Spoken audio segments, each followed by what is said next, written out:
Hello friends, good morning. तो कैसे हैं आप लोग? Welcome to my education channel. आज आप सभी को हम जैसे कि पिछले क्लास में बता चुके थे कि आज हम पढ़ाने वाले हैं ट्रांसफार्मर के बारे में। आप सभी लोग ट्रांसफार्मर जानते ही होंगे, सुने ही होंगे। ट्रांसफार्मर ट्रांसफार्मर ट्रांसफार्मर, भाई क्या होता है ये ट्रांसफार्मर यार? बहुत सारे लोगों ने कहा ट्रांसफार्मर ट्रांसफार्मर ट्रांसफार्मर। हमारे गाँव में ट्रांसफार्मर है, हमारे पास में ट्रांसफार्मर है। कहने का मतलब बिजली के ये रिलेटेड ट्रांसफार्मर है। तो ट्रांसफार्मर होता क्या है यार? ट्रांसफार्मर सिंपली होता क्या है? ट्रांसफार्मर से आप लोग को समझ में आ रहा होगा, ट्रांसफॉर्म जैसे कि क्या होता है, बदल देता है, किसी भी चीज को बदलना, उसी को कहते हैं ट्रांसफॉर्मर। ट्रांसफॉर्म इसका मतलब आप लोग सिंपली समझ रहे होंगे, कन्वर्ट। ट्रांसफॉर्म कन्वर्ट, यानी कि ट्रांसफॉर्मर क्या करता है? कन्वर्ट करता है। क्या कन्वर्ट करता है भाई? तो ये ट्रांसफॉर्मर कन्वर्ट करता है इलेक्ट्रिक एनर्जी को। इलेक्ट्रिक एनर्जी कहने का मतलब हमारा जो वोल्टेज आता है, इलेक्ट्रिक करंट का वोल्टेज आता है, उस वोल्टेज को ये ट्रांसफॉर्म करता है, बदलता है। ज़्यादा वोल्टेज आएगा कम करेगा, कम वोल्टेज आएगा बहुत ज़्यादा करेगा। हमारी आवश्यकता अनुसार हम उसे यूज करते हैं। सिंपली ट्रांसफॉर्मर क्या? Transformer is a simplest way, can be described as a thing that can transform, that can convert. What convert बता दिए। It's can convert voltage high to low, low to high as our needed. और देखिए simply transformer का एक definition मैंने लिख दिया। Transformer is a device used in the power transmission of electric current. क्या करता है? इलेक्ट्रिक करंट के जो पावर होते हैं, पावर कहने का मतलब वोल्टेज होता है, यानी कि जो पीवी होता है, पी होता है, ये पावर क्या हमारा पी है, पी जो होता है उसको कन्वर्ट करता है। ये करंट कैसा होता है? करंट हमारा होता है एसी। करंट कैसा होता है? एसी करंट होगा। एसी करंट के पावर को ये ट्रांसमिट करता है, डीसी करंट के पावर को ट्रांसमिट नहीं करेगा, क्योंकि एसी करंट क्या करते हैं? जंपिंग करते जाता है ऐसे। एसी करंट जंपिंग करते जाता है, वो फ्रीक्वेंसी के रूप में जाता है। अभी it is use to increase और decrease the supply of voltage. क्या करता है ये? इंक्रीज और डिक्रीज करता है। किसको इंक्रीज और डिक्रीज करता है भाई? इंक्रीज और डिक्रीज द सप्लाई वोल्टेज। किसको करता है? पोटेंशियल डिफरेंस करने में वोल्टेज को करता है। किसको करता है? वोल्टेज को इंक्रीज और डिक्रीज करता है without change in frequency of AC between circuits. AC current ऐसा जाता है, इसके फ्रीक्वेंसी को चेंज नहीं करता है, केवल इसके पावर को बढ़ा देता है। इसके पावर को बढ़ा देता है, इस करंट के पावर को बढ़ा देता है, इसके फ्रीक्वेंसी को चेंज नहीं करता है ये ट्रांसफार्मर। ये केवल इसके पावर को बढ़ाएगा या तो घटा देगा। अब देखिए ट्रांसफार्मर यूज किस पे करता है, उसका कुछ ना कुछ प्रिंसिपल होगा, कुछ ना कुछ ये मोटिव होगा। इसका यूज करता है works on basic principle of EMI and mutual induction. EMI कहने का मतलब इलेक्ट्रोमैग्नेटिक इंडक्शन। जैसा कि आप लोगों ने पिछले में पढ़ा हुआ था कि अगर किसी भी कंडक्टर को हम लोग मैग्नेटिक फील्ड के अंदर में ले जाएं, किसी भी कंडक्टर को मैग्नेटिक फील्ड के अंदर में ले जाएं, इसमें क्या होता है कि एक इलेक्ट्रिक करंट इंड्यूस हो जाता है, उसे कहते हैं ईएमआई। उसी पर ये हमारा क्या करता है? ट्रांसफार्मर वर्क्स करता है ईएमआई पर, electromagnetic induction and mutual induction. Mutual induction करने का मतलब स्वयं से हो जाता है, जैसे किसी के साथ कांटेक्ट करके ये म्यूचुअल इंडक्ट करता है, उसी को म्यूचुअल इंडक्शन कहते हैं। अब देखिए बहुत सारे ट्रांसफार्मर के टाइप हैं। ट्रांसफार्मर के 4 टाइप से बांटा गया है: voltage type, core use type, winding arrangement and install location. Voltage type में हम लोग को सिंपली मैंने पढ़ना है वोल्टेज टाइप। हम लोग क्या पढ़ना है? Voltage type. हम आप लोग को वोल्टेज टाइप ही बताएंगे। तो वोल्टेज टाइप 2 होते हैं। वोल्टेज टाइप कितने होते हैं?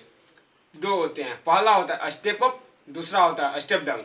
और देखिए कोर यूज 2 होते हैं, air core, iron core. Air core और आयरन कोर। वाइंडिंग अरेंजमेंट भी एक होते हैं, ऑटो। ऑटो कहने का मतलब स्वयं से क्या करता है? अरेंज करता है, स्वयं से फ्लक्स को ये करता है। इंस्टॉल लोकेशन 4 टाइप के: power transformer, distribution transformer, measurement transformer और प्रोटेक्शन ट्रांसफार्मर। तो हम लोग को सिंपली पढ़ना है किसके बारे में? वोल्टेज टाइप के बारे में, वोल्टेज ट्रांसफार्मर के बारे में। तो वोल्टेज ट्रांसफार्मर 2 होते हैं। पहला होता है स्टेप अप ट्रांसफार्मर, दूसरा होता है step down transformer.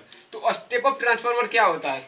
Step up transformer कहने का मतलब हमारा इलेक्ट्रिक करंट बहुत लो वोल्टेज से आया, इलेक्ट्रिक करंट बहुत लो वोल्टेज से आया, उसको बढ़ा देता है, इलेक्ट्रिक करंट वोल्टेज को बढ़ा देता है। ये क्या स्टेप अप है। और स्टेप डाउन क्या करता है? इलेक्ट्रिक करंट हाई वोल्टेज का आया उसको घटा देगा। इलेक्ट्रिक करंट अगर हाई वोल्टेज का आया तो उसको घटा देगा, उसके वोल्टेज को घटा देता है। वही होता है हमारा स्टेप डाउन ट्रांसफार्मर का वर्किंग। तो ट्रांसफार्मर इतना ही था। अब देखिए ट्रांसफार्मर पढ़ लिए, ट्रांसफार्मर के टाइप भी पढ़ लिए। अब कुछ step up step down transformer भी समझ चुके हैं, उसके बारे में कुछ डिफिनेशन लिख देंगे। और देखिए स्टेप अप ट्रांसफार्मर का हम एक बता दे रहे हैं क्या कहलाता है, डिफिनेशन बता दें। they are used between the power generator and the power grid. The secondary output voltage is higher than input voltage. कहने का मतलब इनपुट वोल्टेज हम लोग दिए 5 वोल्ट, हमारा वोल्ट ये स्टेप अप करने के बाद हमको मिल रहा है 10 वोल्ट, यानी कि हमारा जो इनपुट वोल्टेज है आउटपुट वोल्टेज से बहुत ज़्यादा है, उसे कहते हैं स्टेप अप ट्रांसफार्मर। और स्टेप डाउन ट्रांसफार्मर क्या करता है, ये सिंपली उल्टा हो जाएगा। अगर 10 वोल्ट दिए तो 5 वोल्ट निकलता है, स्टेप डाउन में होता है।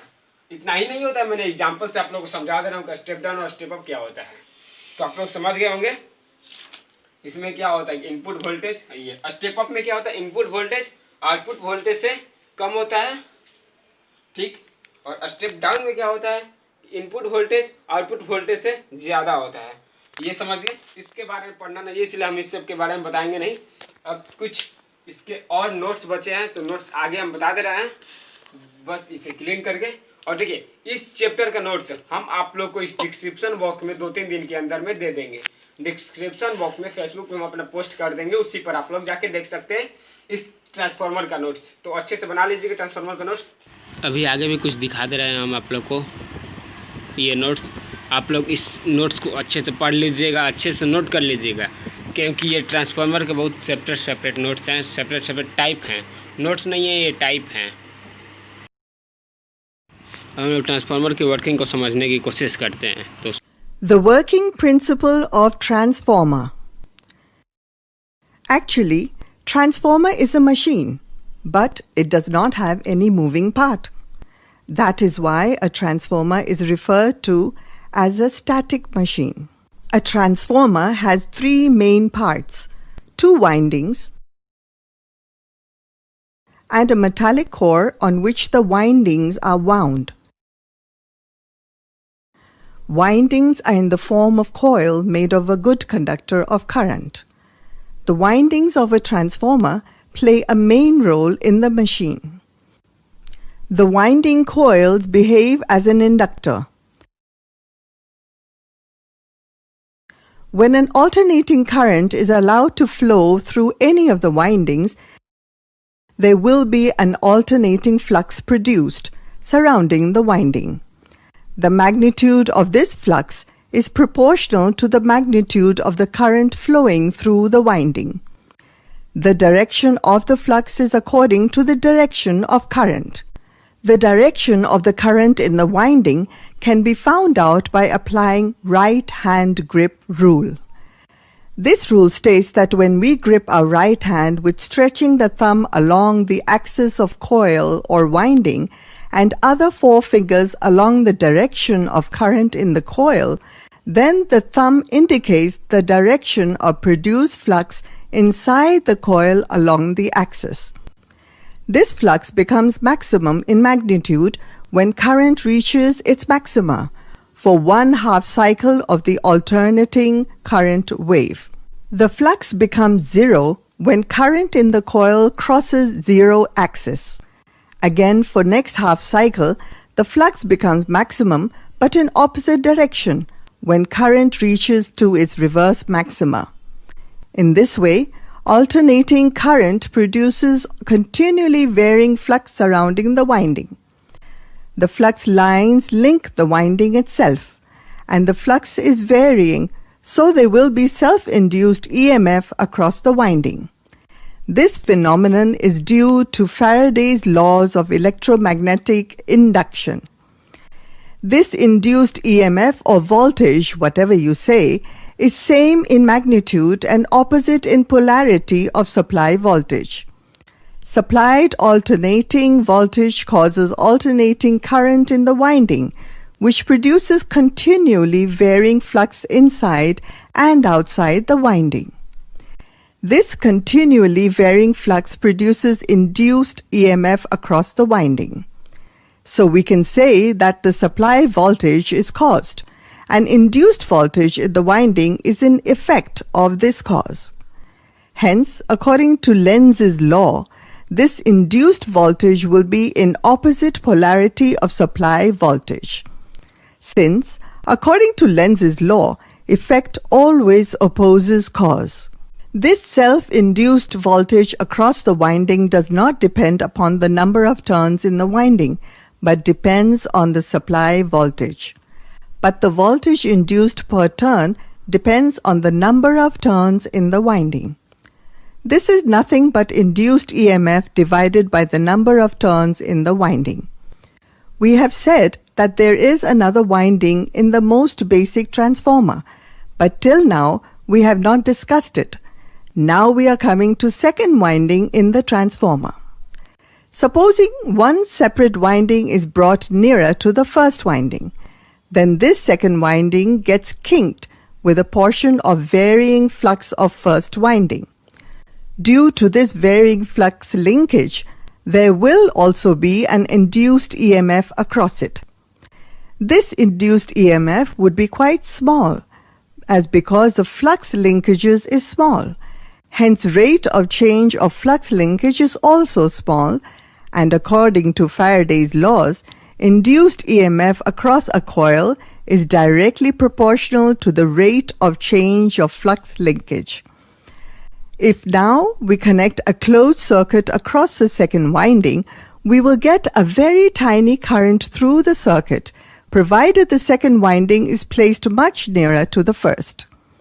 So we have seen that some portion of the input power is transformed to output through the second winding. This is because some portion of generated flux of first winding is linked with second. Now, if we want to transform maximum electric power from first winding to second winding, we have to link maximum flux of first winding to second winding. This is done by placing a low reluctant magnetic core in between these windings. Steel is a well-known low reluctant magnetic material, so we normally use steel for making low reluctant magnetic core in the transformer. As soon as we place a steel core in between these windings, nearly the entire flux which was surrounding the first winding will be concentrated inside the core and link with the second winding. As nearly the same flux links with second winding, now the rate of change of flux with respect to time is equal in both windings. Since, as per Faraday's laws of electromagnetic induction, induced EMF across a conductor is directly proportional to the rate of change of flux linkage. The voltage induced per turn in both windings will be the same.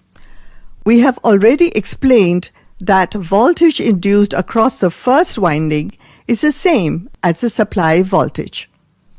Actually, here we consider that there is no voltage drop between supply terminals and the first winding.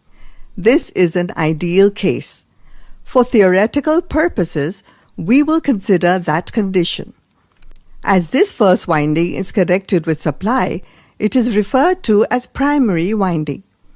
Now, if this primary winding has N1 number of turns and supply voltage or induced voltage across primary winding is V1, then voltage per turn in the primary winding is V1 by N1.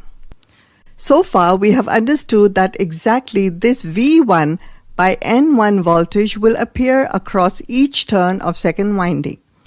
So if this second winding has N2 number of turns, then total voltage across the second winding is N2 into V1 by N1, and let us say this is V2. If now any closed circuit is connected across the second winding, it will provide voltage V2 across the circuit, and due to the voltage there will be current flowing through the circuit. Normally in a transformer, this second winding is connected with load circuit. This winding is referred to as secondary winding. If the number of turns of secondary winding is not equal to that of primary winding, that is, if N2 is not equal to N1, then secondary voltage of the transformer is different from primary voltage. Now, if N2 is greater than N1, the secondary voltage will be more than primary voltage. On the other hand, if N2 is less than N1, the secondary voltage is less than the primary voltage. former is called a step-up transformer, and the latter is called a step-down transformer. This is the most basic theory of a transformer. Hope you understand. Transformer का notes बनाकर हम अपने इस channel पर एक छोटा सा video post कर लेंगे, आप लोग देख लीजिएगा।